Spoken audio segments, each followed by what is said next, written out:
नमस्कार छात्रों, मेरा नाम रामू घाटोले, लाल बहादुर एवं कनिष्ठ महाविद्यालय बामनी, तहसील उमरेड, जिला नागपुर। पिछली तासिका में कक्षा 7वीं में विषय हिंदी और हिंदी में हमने पृथ्वी से अग्नि तक इस पाठ के बारे में जानकारी प्राप्त की थी, जिसका लेखन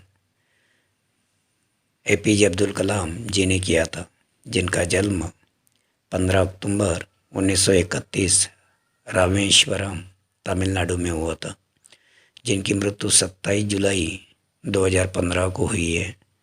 जिनकी विविध रचनाएं प्रस्तुत हुई थी, अग्नि की उड़ान, छुआ आसमान आदि। इस पाठ में अग्नि के प्रक्षेपण में आने वाली कठिनाइयों के बारे में डॉक्टर APJ अब्दुल कलाम ने बताया था, अनुवाद किया था। डॉक्टर APJ अब्दुल कलाम जी ने राष्ट्रपति पद को भी विभूषित किया है। उनका अनमोल योगदान के लिए उन्हें भारत रत्न से नवाजा गया था। आज हम कक्षा 7वीं विषय हिंदी और हिंदी में जहाँ चाह वहाँ राह, इस पाठ के बारे में जानकारी प्राप्त करेंगे। इस पाठ को अनुराधा मोहिनी जी ने लेखन किया है, जिनका जन्म 21 सितंबर 1961 को हुआ है, नागपुर, महाराष्ट्र। अनुवाद के क्षेत्र में अनुराधा मोहिनी जी ने अनमोल योगदान दिया है। उन्हें विविध भाषाओं के अनुवाद के लिए और ललित पुस्तकों का संपादन किया है। प्रस्तुत पाठ में हमें बताया गया है कि यदि मनुष्य के मन में किसी काम को करने की इच्छा हो तो वह बड़े से बड़ा काम भी सफलतापूर्वक कर सकता है। और इसी प्रकार ऐसंबा गांव के बीचों बीच एक नाला बहता था। बरसात के दिनों में बच्चे नाला पार करके पाठशाला नहीं जा पाते थे।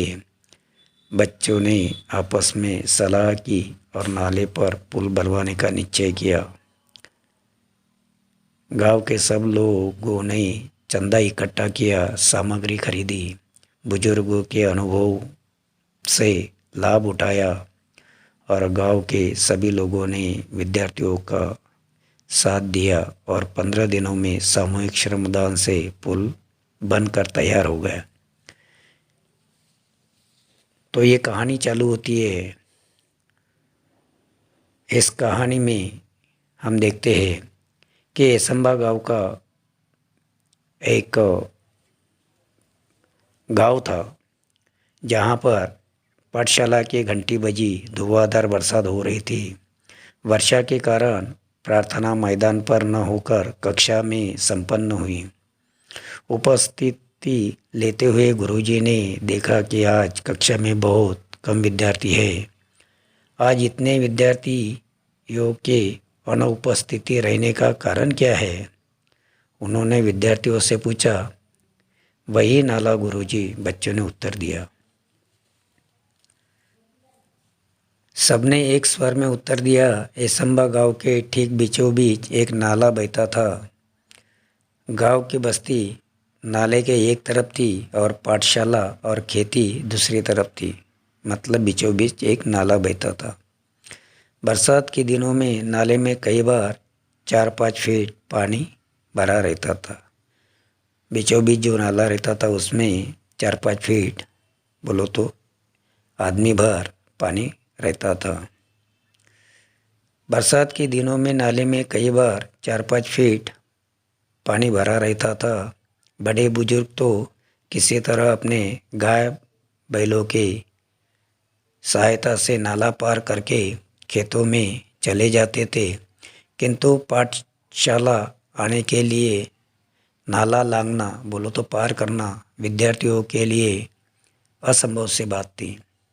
जब जब जोरों की बारिश होती उस दिन कक्षा में विद्यार्थियों की उपस्थिति पर असर पड़ता बोलो तो हाजिरी पर। अनेक बार विद्यार्थी पूरे सप्ताह पाठशाला नहीं जा पाते थे। ऐसे भी दिन आते थे बोलो तो एक एक हफ्ता वो अपसेंट रहते थे। इसके चलते गांव में बरसात, नाले में भरा पानी, पाठशाला से छुट्टी, इस संभा गांव की यही कहानी। यानी उन्होंने एक मुहावरा बना लिया था कि गांव में बरसात, नाले में भरा पानी, पाठशाला से छुट्टी, इस संभा की यही कहानी। यह संभा की यही कहानी। यह गीत गांव में प्रचलित हो गया था। पाठशाला में अनुपस्थिति का विद्यार्थियों की पढ़ाई पर बहुत बुरा असर पड़ता था बोलो तो प्रभाव पड़ता था। अच्छी श्रेणी लाने वाले विद्यार्थी भी वार्षिक परीक्षा में पीछे रह जाते थे। सब परेशान थे पर करते क्या। मार्ग असंभव था। असंभव में मूल शब्द संभव होता है, यानी संभव शब्द से ही असंभव की उत्पत्ति होती है। यही संभावना एक दिन एकाएक काम कर गई। हुआ यह कि उस दिन भारी वर्षा के कारण असंभा के अधिकांश विद्यार्थी पाठशाला नहीं जा पाए थे। सो दोपहर बाद बरसात थोड़ी रुकने का चौपाल में बरगद के पेड़ के नीचे बोलो तो बड़ का पेड़ चबूतरे पर बैठे थे। वे आपस में बातचीत कर रहे थे बच्चे। तभी तुषार ने कहा, अरे इस बरगद के पेड़ में भूत है, यहाँ क्यों बैठे हो? यह किसने कहा? तुषार ने कहा अपने दोस्तों से। भूत ऊत सब पूरी कल्पना है और बकवास है। क्या हम में से किसी ने भूत को देखा है? यह केवल मनगढ़ंत बोलो तो ऐसी सुनी सुनाई बात, मनगढ़ंत बात। ऐसे जूही ने कहा। क्या वाकई आपने भूत देखा है क्या? ये मनगढ़ंत कहानी है, ऐसी जूही ने उत्तर में कहा। जूही ने कहकर अपनी बात आगे बढ़ाई। आज एक और अनुपस्थिति लग गई मेरी। अब तक 14 अनुपस्थिति हो चुकी है इस बरसात में। उज्ज्वला ने परेशानी भरे स्वर में कहा कि मेरी आज की अनुपस्थिति बोलो तो 14 अनुपस्थिति हो गई है और ये 15वीं अनुपस्थिति हो गई है स्कूल में जाने की। मेरी तो कुल उपस्थिति ही शायद 14 हो गई है। शुभम ने कहा, अरे तू तो 15 की बात करती है, मेरी तो कुल उपस्थिति सिर्फ 14 है। लेकिन क्या करें, हम कर भी क्या सकते हैं। बरसात में ऐसे ही चर्चा करते रहेंगे और अपनी पढ़ाई का नुकसान होने देंगे। क्या हम ऐसे ही हाथ पर हाथ धरे बैठे रहेंगे?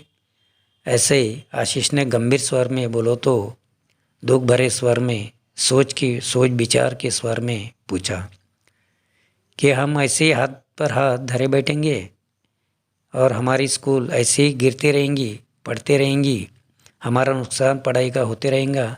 ऐसे गंभीर स्वर में आशीष ने कहा। हम कर भी क्या सकते हैं, हम तो बच्चे हैं। ऐसे किसने कहा? तुषार ने कहा। तू ही बता आशीष, हम कर भी क्या सकते हैं, हम तो बच्चे हैं। ऐसे तुषार ने कहा। सच कहा तुषार तूने, हम बच्चे कर भी क्या सकते हैं, हम बच्चे कर भी क्या सकते हैं। इस वाक्य को गीत की तरह गाकर एक साथ तालियां बजाकर वहाँ बैठे बच्चे और ज़ोर ज़ोर से हंसने लगे। हंसो मत, कोई कुछ कर सकता है तो वह हम ही कर सकते हैं, ऐसा आत्मा भरा स्वर दामिनी का था।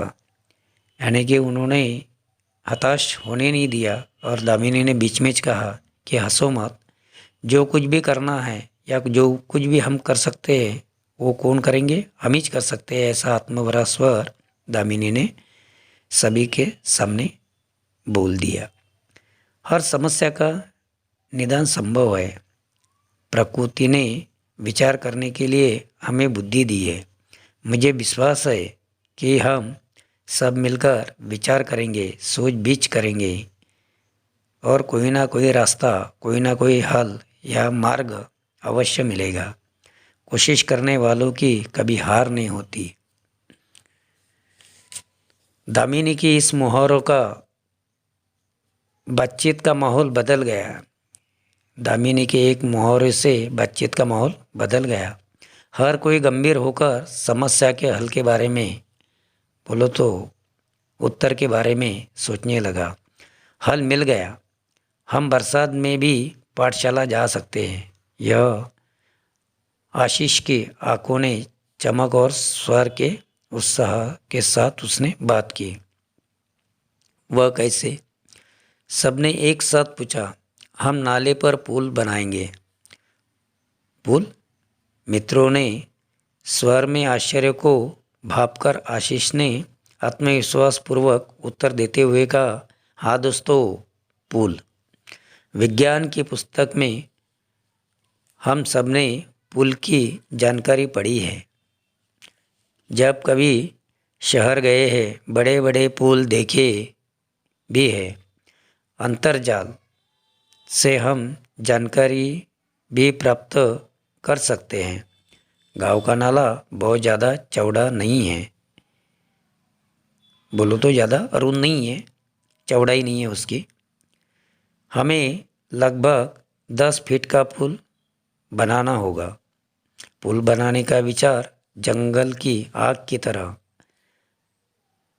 ऐसम्बा गांव में फैल गया। हर व्यक्ति इस विचार और विद्यार्थियों के हौसले की प्रशंसा कर रहा था, बोलो तो दाद दे रहा था, तारीफ कर रहा था।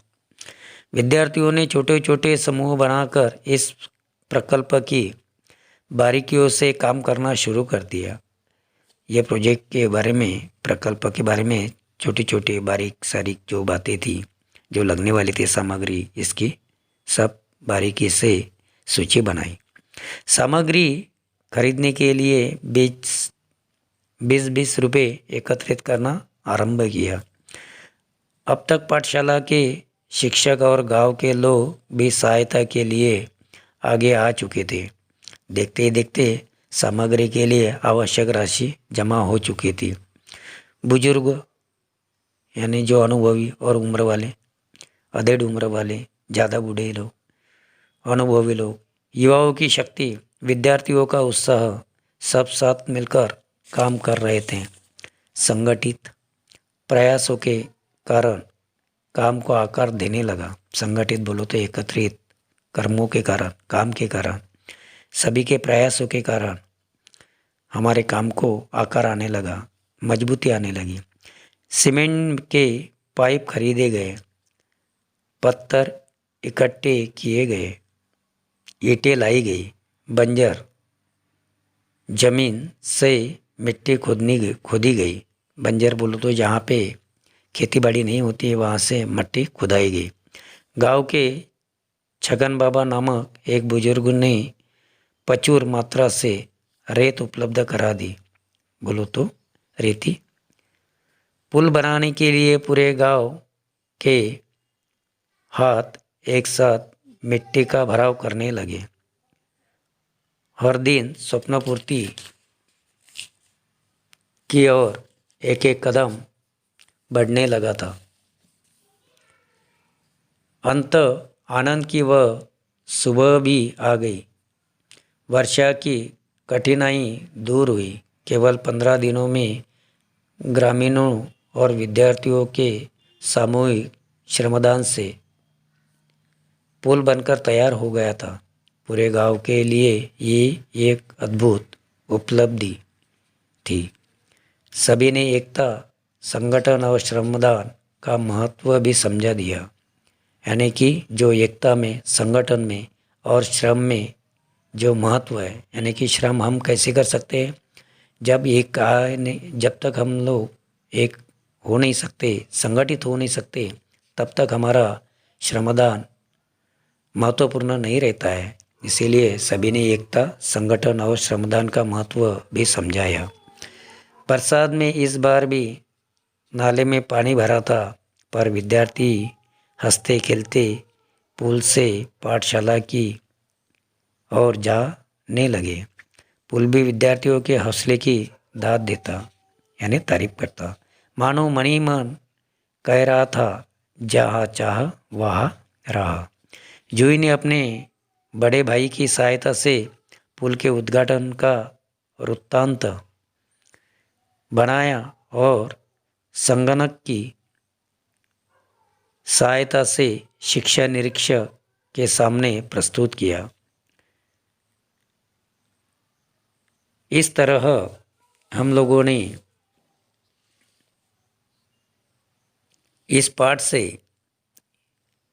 यह सीख मिलती है, या इस कहानी से हमें यह पता लगता है कि यदि मनुष्य के मन में किसी काम को करने की इच्छा हो तो बड़े बड़े काम भी सफलतापूर्वक कर सकते हैं। इस तरह इस पाठ में कुछ कठिन शब्द आए हैं।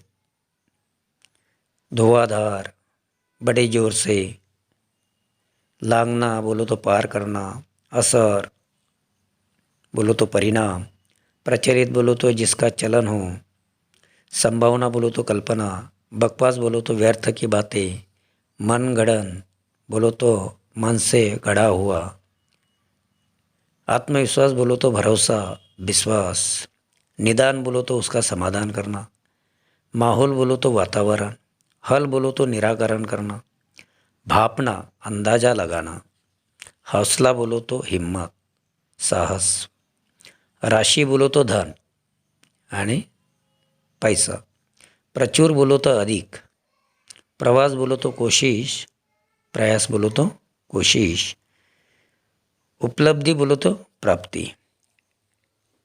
इस पाठ में हमें कुछ रिक्त स्थानों की पूर्ति कीजिए, जिसमें शब्द दिए हैं उसे भी पूरा करना है। कथन के सामने सही गलत का और कुछ पर्याय दिए हैं, पर्यायों को, उचित पर्यायों को चुनकर हमें वाक्य पूरे करने हैं। इस पाठ में किसने किससे कहा यह भी आया है और इसके बारे में भी हम जानकारी प्राप्त करेंगे। कुछ प्रश्न आए हैं छोटे छोटे, उसके भी हल ढूंढने की कोशिश करेंगे। जैसे ही गांव की पाठशाला में प्रार्थना कक्षा में क्यों नहीं हो सकी, तो बाहर धुआंधार बारिश हो रही थी, जिसके कारण मैदान में प्रार्थना होना संभव नहीं था, इसलिए वो कक्षा में प्रार्थना लेनी पड़ी। उस दिन कक्षा में बहुत कम विद्यार्थी क्यों थे, क्योंकि ऐसम्बा गांव के बीचों बीच एक नाला बहता है, तो स्कूल जो है नाले के पार और खेतीबाड़ी उस तरफ होने के कारण बच्चे स्कूल नहीं जा पाए थे। इसीलिए उस दिन कक्षा में बहुत कम विद्यार्थी प्रेजेंट थे, बोलो तो हाजिरी थे। कौन सा गीत गांव में प्रचलित हो गया था? गांव में बरसात नाले में भरा पानी, गांव में बरसात नाले में भरा पानी, पाठशाला से छुट्टी ऐसम्बा की यही कहानी। तो दोस्तों, इस तरह और कुछ बड़े प्रश्न हैं। आंखों देखी किसी घटना का वर्णन करो। इस पर कुछ घटना ऐसी होती है जो अविस्मरणीय बन जाती है। मेरे बड़े भाई शिकागो में सर्विस करते हैं। कई वर्ष बाद वे दिवाली पर घर आ रहे थे। पचमढ़ी के पास हमारी बड़ी जमींदारी बाग बगीचे हैं। आसपास के इलाके में पिताजी का अच्छा सम्मान है। इस तरह आप लोगों को आंखों देखी एक घटना के बारे में आप मुक्त प्रश्न लिख सकते हो। निम्नलिखित शब्दों को वर्ण क्रमानुसार लिखो। बोलो तो आपको कुछ शब्द दिए गए हैं और उस शब्दों को वर्ण क्रमानुसार, यानी कि 12 खड़ी के हिसाब से पहले कौन से वर्ण आते हैं, वर्ण क्रमानुसार आपको उसके शब्द लिखना है जो शब्द दिए गए हैं। मेरी कलम से कहानी में आए विराम चिन्ह चुनकर उसके नाम लिखो। यानी कि आप लोगों को कुछ वाक्य दिए हैं, उसमें जो चिन्ह दिए हैं उस चिन्हों के नाम आपको लिखना है। कुछ मराठी में और मराठी समोच्चरित शब्दों की सूची बनाना है जो आपको दिया जाएगा और वो आपको कॉपी में लिखना होगा। बताओ तो सही और निम्नलिखित वाक्यों को पढ़ो और उद्देश्य और विधेय अलग करके लिखो। जैसे वाक्य दिया है हिमालय देश का गौरव है, तो उसका ये उद्देश्य क्या है, हिमालय है, और देश का गौरव यह विधेय हो गया है। इसी प्रकार आपको कुछ 4-5 वाक्य दिए जाएंगे, उससे आपको उद्देश्य और विधेय चुनकर लिखना है। आगे आप लोगों को स्वयं किए हुए कार्यों के बारे में, जैसे आपको दिया है कि घर में कौन सा काम करते हो, परिवेश में, त्यौहार में और विद्यालय में, तो इस पर आधारित आपको स्वयं किए हुए कार्य के बारे में आपको जानकारी देना है और लिखना है। कुछ अध्ययन कौशल्य दिया गया है,